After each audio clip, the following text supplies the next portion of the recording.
राज्य में सत्ता परिवर्तन के बाद सभी जिले के लिए पालक मंत्री की घोषणा की गई थी।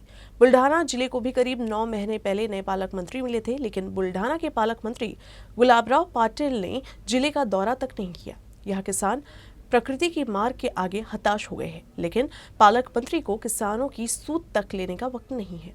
इसी के चलते स्वाभिमानी शेतकरी संगठन के प्रदेश अध्यक्ष प्रशांत डिक्कर ने पालक मंत्री के लापता होने का पोस्टर लगाकर उन्हें ढूंढने वाले को 51 रुपए इनाम देने की घोषणा की है। बुल्ढाना जिले के संग्रामपुर तहसील में पालक मंत्री के लापता का ये पोस्टर चर्चा का विषय बन गया है। शिंदे भाजपा सरकार को बने हुए करीब 10 महीने हो चुके हैं और पालक मंत्री को नियुक्त हुए 9 महीने बीत चुके हैं, लेकिन बुल्ढाना के पालक मंत्री का अब तक कोई अता पता नहीं है। कुछ जगहों पर भारी बारिश और चक्रवात से किसान बेहाल है। हालांकि ऐसे में भी पालक मंत्री गुलाबराव पाटिल ने जिले का दौरा नहीं किया है। इसलिए आक्रोशित स्वाभिमानी शेतकरी संगठन ने जिले के कई गांव में पालक मंत्री के लापता होने के पोस्टर लगा दिए हैं। स्वाभिमानी शेतकरी संगठन के प्रदेश अध्यक्ष प्रशांत डिक्कर ने पालक मंत्री गुलाबराव पाटिल को खोजने वाले को 51 रुपए इनाम देने की घोषणा करते हुए पोस्टर लगाए। डिक्कर ने कहा कि बुल्ढाना जिले में बेमौसम बारिश से किसानों को हुए नुकसान को लेकर ये अनोखा आंदोलन किया जा रहा है, लेकिन पालक मंत्री को खोजने वाले को मात्र 51 रुपए का इनाम की घोषणा करने से चर्चा को बल मिल रहा है। परंतु हे निर्दयी पालक मंत्री गुलाबराव पाटील या मतदारसंघामध्ये फिरकून पाहता नाहीत। खऱ्या अर्थानं यांना शोधून काढण्याचा आमच्यावर आता आज टाइम आलेला आहे। म्हणजे या जिल्ह्याचे पालकमंत्री असताना ते या ठिकाणी येत नाहीत, शेतकऱ्यांचे आत्महत्या होतात, त्याचं त्यांना काही देणं घेणं नाही आणि म्हणून आम्ही पालकमंत्र्याचे या मतदारसंघातच नाही तर संपूर्ण जिल्ह्यामध्ये चौकात बॅनर लावलेले आहेत आणि जो या पालकमंत्र्यांना शोधून देईल त्यांना 51 रुपयाचं या ठिकाणी बक्षीस ठेवलेलं आहे। बुल्ढाना जिले के मलकापुर शहर में मामूली बात को लेकर हुए विवाद में एक नाबालिग ने दूसरे नाबालिग पर चाकू से हमला कर दिया। इस हमले में गंभीर रूप से जख्मी नाबालिग की इलाज के दौरान मौत हो गई। पुलिस ने आरोपी के खिलाफ मामला दर्ज कर लिया है। मृतक का नाम 17 वर्षीय यश कैलाश चौहान है। वह रामदेव बाबा नगर इलाके में लड़कों के साथ क्रिकेट खेलने गया था। इसी दौरान क्रिकेट खेल रहे एक अन्य नाबालिग ने यश की बैट तोड़ दी। इसी बात को लेकर दोनों के बीच कहासुनी हो गई। मृतक यश ने बैट के बदले 300 रुपए भी लिए। इसी बीच शाम करीब 7:30 बजे उसी नाबालिग ने यश पर चाकू से वार कर उसे गंभीर रूप से घायल कर दिया, जिसके बाद उसे अस्पताल में भर्ती कराया गया। हालांकि यश की हालत गंभीर होने से उसे बुल्ढाना शहर के एक अस्पताल में रेफर किया गया, लेकिन इलाज के दौरान ही उसकी मौत हो गई।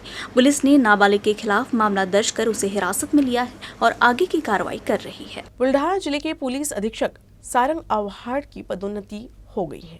उन्हें पुणे में CID के पुलिस उप महानिरीक्षक के पद पर पदोन्नत किया गया है। नागपुर से पदोन्नत हुए सारंग आव्हाड कुछ महीने पहले बुल्ढाना के पुलिस अधीक्षक के पद पर कार्यरत थे। बुल्ढाना जिले में भले ही कुछ गंभीर घटनाएं हुई हो, लेकिन उन्हें तुरंत नियंत्रित करने में उनकी कार्यप्रणाली देखी गई। उन्होंने कम समय में कई अपराधों का पर्दाफाश किया। सारंग आव्हाड को पुणे में CID के पुलिस उप महानिरीक्षक के पद पर पदोन्नत किया गया। उनसे पहले बुल्ढाना के पुलिस अधीक्षक रह चुके अरविंद चावरिया का भी प्रमोशन किया गया है। चावरिया, जो वर्तमान में पुणे में CID के पुलिस अधीक्षक हैं, उन्हें पुणे में ही अतिरिक्त पुलिस आयुक्त प्रशासन के रूप में नियुक्त किया गया है। बुल्ढाना जिले के पुलिस अधीक्षक का पद वर्तमान में रिक्त है और इस पद पर किसी नए पुलिस अधीक्षक की नियुक्ति नहीं की गई है। बुल्ढाना जिले के खामगांव तहसील के पिंपलगांव राजा परिसर में IPL क्रिकेट पर सट्टा लगाने वाले 3 सटोरियों को पुलिस ने गिरफ्तार किया है और 1.5 लाख रुपए का माल भी जब्त किया है। बुल्ढाना स्थानीय क्राइम ब्रांच की टीम को सूचना मिली कि बुल्ढाना जिले के खामगांव तहसील के पिंपलगांव राजा थाने के बड़जी भिंडी इलाके में IPL पर ऑनलाइन सट्टा लगाया जा रहा है। क्राइम ब्रांच की टीम ने छापेमारी की और 3 आरोपियों को गिरफ्तार कर लिया। गिरफ्तार आरोपियों के नाम राम सिंह पवार, अजय बैरागी, अक्षय गणेश जुनारे हैं। आरोपियों के पास से 6 मोबाइल फोन, 1 लैपटॉप, दुपहिया वाहन, पेन ड्राइव समेत कुल 1,22,360 रुपए का माल जब्त किया गया है। पुलिस ने आरोपियों के खिलाफ मामला दर्ज कर लिया है और आगे की जांच जारी है। बुल्ढाना जिले में होने वाले कृषि उपज मंडी समिति के चुनाव का रंग अब चढ़ने लगा है। महाविकास आघाड़ी व मित्र परिवार की ओर से खामगांव शहर में प्रचार सभा का आयोजन किया गया। इस सभा में पूर्व विधायक दिलीप कुमार सानंदा ने विपक्ष पर आरोप लगाया। बुल्ढाना जिले में 10 कृषि उपज मंडी समितियों के चुनाव की घोषणा हो गई है। मतदान 28 अप्रैल को होगा, जिसमें खामगांव कृषि उपज मंडी समिति के चुनाव का रंग चढ़ने लगा है। सोमवार को महाविकास आघाड़ी व मित्र पार्टी की ओर से प्रचार सभा का आयोजन किया गया। इस सभा में बड़ी संख्या में मंडी समिति के मतदाता मौजूद थे। इस मौके पर पूर्व विधायक दिलीप कुमार सानंदा ने विपक्ष पर आरोप लगाया, देश में गली से लेकर दिल्ली तक बीजेपी सत्ता में है, लेकिन खामगांव विधानसभा क्षेत्र में जीतेंगी तो महाविकास आघाड़ी और मित्र पार्टी ही। ऐसा विश्वास खामगांव विधानसभा क्षेत्र के पूर्व विधायक दिलीप कुमार सानंदा ने व्यक्त किया। इस मौके पर कांग्रेस नेता पूर्व विधायक दिलीप कुमार सानंदा, राष्ट्रवादी कांग्रेस नेता पूर्व विधायक नानाभाऊ कोकरे, वंचित बहुजन आघाड़ी संसदीय बोर्ड सदस्य अशोक सोनोने, वंचित बहुजन आघाड़ी जिला अध्यक्ष गणेश चौकसे सहित महाविकास आघाड़ी के प्रमुख नेता मौजूद थे। आपण सर्व त्यांच्या विरुद्ध लढून आपण निवडणुका जिंकलेल्या आहेत। म्हणजे भाजपाच्या विरुद्ध निवडणुका आपण लढून निवडणुका जिंकलेल्या आहेत। ती केव्हा त्यांची गल्ली पासून दिल्ली पर्यंत सत्ता असताना आपण या निवडणुका जिंकल्या। प्रचंड मेहनत घेतल्यानंतर आपण या निवडणुका जिंकल्या। म्हणून आपल्याला पूर्ण आत्मविश्वास आहे की आपल्या या चारीच्या चारी जागा निश्चित रूपाने आपल्याला निवडून येणार। म्हणून यामध्ये सर्वात महत्त्वाचं म्हणजे मी आपल्याला या ठिकाणी सांगू इच्छितो, आता अशोक भाऊने सांगितलं, ग्रामपंचायतची निवडणूक व त्या मतदारसंघामध्ये राखीव उमेदवार कसा असावा, तो ग्रामपंचायत मधील सदस्य असणं अत्यंत गरजेचं आहे। तो ग्रामपंचायतचा सदस्य असणं, कारण हे आरक्षण काय दिलं आपण की तो ग्रामपंचायतचा सदस्य असला पाहिजे व ग्रामपंचायतच्या सदस्याच्या माध्यमातून आपल्या ज्या काही समस्या आहेत, जे काही आपले प्रश्न आहेत कृषी उत्पन्न बाजार समितीमध्ये, तो मांडणारा असला पाहिजे। परंतु विरोधी पक्षाने काय केलं बघा, आपण दोन मोठे ठेकेदार, त्यांचा ग्रामपंचायतच्या सदस्याची काही घेणं देणं नाही, ते ग्रामपंचायतचे सदस्य नाही। ती कसं का उभं केलं, त्यांची उभं राहण्याची इच्छा नव्हती। उभं राहा, आपल्याकडे मतदान नाहीये, आपण ठेकेदार आहात। नाफेड द्वारा चने की खरीद बंद होने के बाद स्वाभिमानी पार्टी आक्रामक हो गई है। इसे लेकर अकोला शहर में स्वाभिमान की ओर से विरोध किया गया। सरकार ने नाफेड के माध्यम से 14 मार्च 2023 से चना खरीद शुरू की थी, लेकिन उद्देश्य पूरा होते ही 19 अप्रैल 2023 को इसे बंद कर दिया गया। शुरुआत में चने की खरीद गारंटीकृत मूल्य से न होने के कारण व्यापारियों को माल बेचकर आर्थिक नुकसान उठाना पड़ा, लेकिन नाफेड के माध्यम से गारंटी के साथ खरीद शुरू होने से किसान खुश थे। हालांकि नाफेड ने अचानक खरीदी रोक दी, इससे पंजीकृत किसानों में निराशा है। अब किसानों के सामने सवाल है कि चने को कहाँ बेचे। अकोला जिले में करीब 37,000 किसानों का पंजीकरण किया गया। हालांकि 4,12,902 क्विंटल ही चना खरीदा गया है। अब किसान व्यापारी को चना बेचते हैं तो उन्हें 4,000 से 4,500 के भाव पर बेचना होगा। अकोला जिले में चना 1,21,000 हेक्टेयर में बोया गया था, लेकिन मात्र 4,12,902 क्विंटल ही चना खरीदा गया। यदि केंद्र सरकार किसानों को नुकसान से बचाने के लिए खरीद नहीं करती है तो राज्य सरकार को खरीद करनी चाहिए, यदि नहीं तो गारंटीकृत मूल्य के अंतर का भुगतान किसानों को किया जाना चाहिए। ऐसी मांग भी इस दौरान की गई। आम्ही आज जिल्हा मार्केटिंग अधिकारी पणन यांना आम्ही घुगऱ्या भेट दिल्या, कारण आज आमच्या घरातनी मोठ्या प्रमाणात हरभरा पडलेला आहे। एकीकडे शासनानं नोंदणी केली हरभरा खरेदीची हमी भावानं 5,335 रुपये या दरानं, परंतु शासनानं नोंदणी केल्यानंतर ज्या आता मोठ्या प्रमाणात शेतकऱ्यांना जिल्ह्यातनी नोंदणी केली, 13 जिल्ह्यात जवळपास 1,21,000 हेक्टरपेक्षाही जास्ती होता। त्याचं जर ॲव्हरेजली शासनाच्या दृष्टीनं उत्पन्न पाहिलं तर हे 20 लाखाच्या वर उद्दिष्ट चाललेलं आहे उत्पन्नाचं, आणि प्रत्यक्ष शासनानं 4,12,902 क्विंटलच माल खरेदी केला आणि तो माल उद्दिष्ट पूर्ण झाल्या या कारणाने खरेदी बंद केली। परंतु अजूनही मोठ्या प्रमाणात शेतकरी खरेदीपासून वंचित आहेत। काही शेतकऱ्यांना मेसेज आले, काही शेतकऱ्यांना मेसेज नाही आले, काही शेतकऱ्यांच्या गाड्या आहेत। जवळपास जिल्ह्यातनी 35 ते 40 हजाराच्या दरम्यान शेतकरी नोंदणी केली, हेक्टर नाही, ही शेतकरी संख्या आहे। प्रत्यक्षात ते हेक्टर 50-60 हजार 70 हजारच्या वरही जाऊ शकते, आणि मुळात खरेदी ही फक्त 4 लाख क्विंटलच केलेली आहे त्यांनी। तरी आमची शासनाकडे ही मागणी आहे की जे शेतकरी मोजणीपासून किंवा मॅसेजपासून वंचित राहिलेले आहे तर त्या शेतकऱ्यांची सर्व शेवटच्या शेतकऱ्यापर्यंत शासनाने खरेदी करावी. खरेदी नसेल शासनाला करायची तर आम्हाला आमच्या पीक पेऱ्याच्या क्षेत्रानुसार जो मार्केटचा डिफरन्स आहे तो फरक भाव आम्हाला आमच्या खात्यात जमा करावा. आमची एवढी मागणी आहे शासनानं जर येत्या 2-3 दिवसात आमची मागणी मान्य न केल्यास आज आम्ही जिल्हा पणन अधिकाऱ्यालाच घुगऱ्या दिल्या. वेळ प्रसंगी आम्ही जर आमची मागणी मान्य नहीं झाली तो आम्ही मुख्यमंत्र्यालाही या घुगऱ्या मंत्रालयात जाऊन देऊ. बुल्ढाना शहर में दिन प्रतिदिन अपराध बढ़ता ही जा रहा है. बुल्ढाना शहर के मच्छी लेआउट में 3 अज्ञात आरोपियों ने एक घर के सामने खड़ी कार को जला दिया.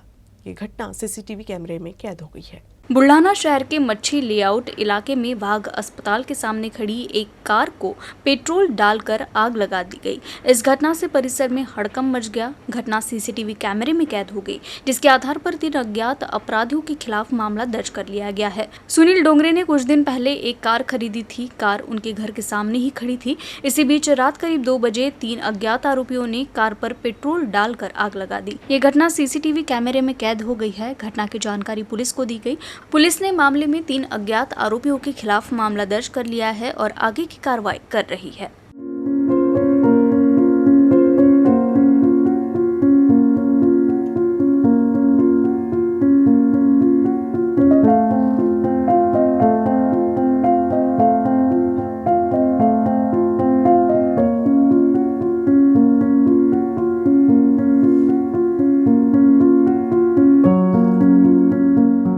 पानी की समस्या को लेकर मंगलवार को तेल्हारा तहसील में बंद का आह्वान किया गया था. व्यापार संगठन के समर्थन में तेल्हारा तहसील में सख्त बंद रखा गया. अकोला जिले की बालापुर और तेल्हारा तहसील में पानी के मुद्दे पर वर्तमान में आंदोलन शुरू है. ठाकरे समूह के विधायक नितिन देशमुख ने मांग की है कि वान बांध से पानी अकोला अमृत योजना और बालापुर के 69 गांव को प्रदान किया जाना चाहिए. इसके विरोध में लोक जागर मंच के अनिल गावंडे विरोध कर रही है. पिछले 5 दिनों से बांध पर आंदोलन चल रहा है. इस आंदोलन के समर्थन में मंगलवार को पूरे तेल्हारा तहसील में बंद का आह्वान किया गया है. सभी व्यापारिक संगठन इस बंद का समर्थन कर रहे हैं. अकोला अमृत योजना व बालापुर 69 ग्राम जलापूर्ति योजना के निर्णय को सरकार स्थायी रूप से निरस्त करे, इस मांग को लेकर आंदोलन जारी है. 64 खेड़ी नल योजना की जलापूर्ति व्यवस्था ठप होने से अकोला के समीप आगर में नल से जलापूर्ति बंद है. इससे आगर सहित क्षेत्र के गांव को तपती धूप में पानी के लिए परेशानी उठानी पड़ रही है. आगर सहित क्षेत्र के ग्रामीणों को पानी की भारी किल्लत का सामना करना पड़ रहा है और उन्हें प्यास बुझाने के लिए खारा पानी खरीदना पड़ रहा है. इसका खामियाजा मजदूरों को भुगतना पड़ रहा है और आगर के साथ साथ नवथल, खेकड़ी, परितवाड़ा, पालोदी, गोत्र, कंचनपुर, बदलापुर और उगवा में खम्बोरा नल योजना से पानी की आपूर्ति की जाती है. इन गांवों में हर 15 से 20 दिनों में पानी मिल रहा था. पिछले सप्ताह जब पानी आने की उम्मीद थी तो जलापूर्ति मशीन खराब हो गई, जिससे इन गांव में 1.5 से 2 महीने से पानी की आपूर्ति ठप पड़ी हुई है. ग्रामीण पानी के लिए जूझ रहे हैं. गर्मी में पीने के लिए पानी नहीं होने से ग्रामीणों को प्यास बुझाने के लिए पानी खरीदना पड़ रहा है. इसमें गरीबों और मजदूरों के लिए बड़ी समस्या खड़ी हो रही है. इस क्षेत्र में रहने वाले ग्रामीणों को पानी लाने के लिए दूर जाना पड़ता है. ग्रामीणों की मांग है कि प्रशासन इस पर तत्काल ध्यान दे और पेयजल के नलों को बहाल करे. पाणी भेटतच नाही. खारं पाणी प्या, एक तर आरोचं पाणी प्या. 1-2 महिने नळ येत नाही. पाण्याने आमचे असे पोटही खराब व्हायला आणि आमचं म्हणजे तब्येतही खराब व्हायला. आणि 2-2 महिने नळ नाही ते. इथले लोक हिंडतात पाण्यासाठी. म्हटलं त्या फाट्यावरलं पाणी आणलं तर लेकरं बिमार पडले. खाऱ्या पाण्यानं संडासं लागले. हां, मग ते एकवाचं पाणी प्यावं तर त्यानंही पोटं खरं येतात. थंडगार पाणी घाट्या धरले. हां, आता या दवाखान्याला पैसा लावा का काय करा. इथले लेकरं बिमार पडले त्या पाण्यानं. आता हा नळ आला तर पाणी भेटते बाबा, नाही तर पाणीच नाही प्यायला. मग आता काय करा. हाही येत नाही किती दिवस मग बंद पडला एकदा बाकी. हा नळ नेहमीसाठी चालू राहावा. 24 तासही बंद झाला नाही पाहिजे. आमच्या गावात पाणीच नाही आहे आणि पाणी आहे आमच्या घरी पण सारं खारच आहे बोरचं. क्षार एवढे त्या पाण्यात की खूपच निराशे थरच येतात कोठीवर आणि पोटही दुखते त्या पाण्यानं. आणि एकवाचं पाणी पिवा तर घाट्या बसतात. तब्येता खराब होतात, दवाखान्यात जावं लागतं. मग ह्या कसं आहे एकदम पाणी चांगलं आहे पण असं आतड्याला सुटही होते हे पाणी, एकदम चांगलं पाणी आहे. खांबोरा प्रादेशिक जलापूर्ति योजना के तहत गांधीग्राम में पिछले 1 माह से जलापूर्ति नहीं हो रही है। इसलिए गांधीग्राम की महिलाओं ने पानी की मांग को लेकर जिला परिषद मुख्य कार्यकारी अधिकारी कार्यालय तक हंडा मोर्चा निकाला। खांबोरा प्रादेशिक जलापूर्ति योजना के तहत गांधीग्राम में पानी की आपूर्ति की जाती है, लेकिन जलापूर्ति योजना के ट्रांसफार्मर जलने और पानी की लाइन में बड़े पैमाने पर रिसाव के कारण 25 मार्च से गांव में पानी की आपूर्ति नहीं की जा सकी। 1 माह से नल का पानी नहीं मिलने से ग्रामीणों को पूर्णा नदी के दूषित पानी से प्यास बुझानी पड़ रही है। साथ ही पशुओं के लिए पीने का पानी भी नहीं है। इसलिए महिलाओं ने मांग की है कि गांव में तुरंत पानी की आपूर्ति शुरू की जाए और कम से कम 8 दिनों में पानी की आपूर्ति की जाए और पूर्णा नदी के पानी को दूषित होने से रोकने के लिए तत्काल उपाय किए जाए। गांव में 1 माह से बंद पड़ी पानी की आपूर्ति तत्काल शुरू की जाए और कम से कम 8 दिन में पानी दिया जाए, ऐसी मांग की जा रही है। 1 महिना पाणी नसल्यामुळे गावातील नागरिक भयभीत झाले आहे की कोणत्याही गावामध्ये रोगराई पसरण्याची शक्यता नाकारता येत नाही. दूषित पाणी पिल्यामुळे कोणाचा आजार होतो, काय होतो हे सुद्धा नाकारता येत नाही. म्हणून आमची एवढी विनंती आहे शासनाला की आम्हाला दर 7 ते 8 दिवसामध्ये पिण्याचे पाणी द्यावं, नाहीतर भविष्यात आम्ही मोठे आंदोलन ग्रामपंचायत मार्फत गावकरी मंडळी मार्फत करणार आहोत. बेमौसम बारिश से हुए नुकसान के बाद भी अकोला जिले के प्याज उत्पादक किसानों को सरकारी सब्सिडी से वंचित रहने का डर सता रहा है। किसान सवाल उठा रहे हैं कि जिले में प्याज की खरीद 90% होने से किसानों को सब्सिडी कैसे मिलेगी। इस वर्ष जिले में अच्छे मानसून के कारण तालाबों, नलों, कुओं और सिंचाई परियोजनाओं में प्रचुर मात्रा में पानी उपलब्ध है, इसलिए किसानों ने प्याज को तरजीह दी है। जिले में 6,603 हेक्टेयर रकबे में प्याज की बुआई हो चुकी है। महाराष्ट्र सरकार ने बेमौसम बारिश से प्रभावित प्याज किसानों के लिए सब्सिडी की घोषणा की है, लेकिन प्याज सब्सिडी के लिए किसानों को प्याज बिक्री की रसीद, 7/12 पर्ची और बैंक खाते की जानकारी के साथ उस मार्केट कमेटी में आवेदन करना होगा जिसमें प्याज बेचा गया था। अभी तक अकोला मार्केट कमेटी को अनुदान के लिए कोई निवेदन नहीं मिला है, इसीलिए अंदेशा है कि बेमौसम बारिश से हुए नुकसान के बाद भी जिले के किसान सब्सिडी से वंचित रह जाएंगे। इसलिए किसानों की ओर से प्याज उत्पादकों को सीधे सब्सिडी देने की मांग जोर पकड़ रही है। सिकंदराबाद रक्सौल ट्रेन का अकोला रेलवे स्टेशन पर रेल यात्री एकता मजदूर संघ द्वारा स्वागत किया गया। इस ट्रेन से अकोला के यात्री प्रयागराज और अयोध्या जा सकते हैं। अकोला होते हुए प्रयागराज, अयोध्या तक ट्रेन उपलब्ध कराने के लिए एसोसिएशन ने रेल मंत्री के साथ साथ प्रधानमंत्री को धन्यवाद दिया। विदर्भ और मराठवाड़ा के नागरिकों को सुविधा प्रदान करने के लिए सिकंदराबाद रक्सौल सिकंदराबाद ट्रेन प्रतिदिन चलाई जानी चाहिए। वही ट्रेन यात्रियों को प्रयागराज, अयोध्या समेत उत्तर भारत के महत्वपूर्ण शहरों तक पहुंचाने के लिए भुसावल या नागपुर नहीं जाना पड़ेगा।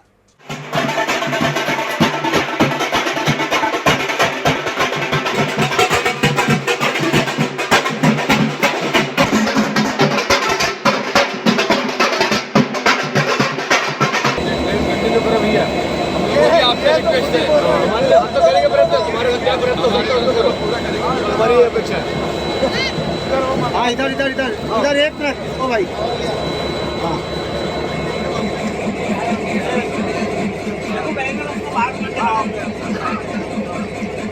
अरे दादा ऐसे 2 लाइट आ रहा ना ऐसे। गणपती बाप्पा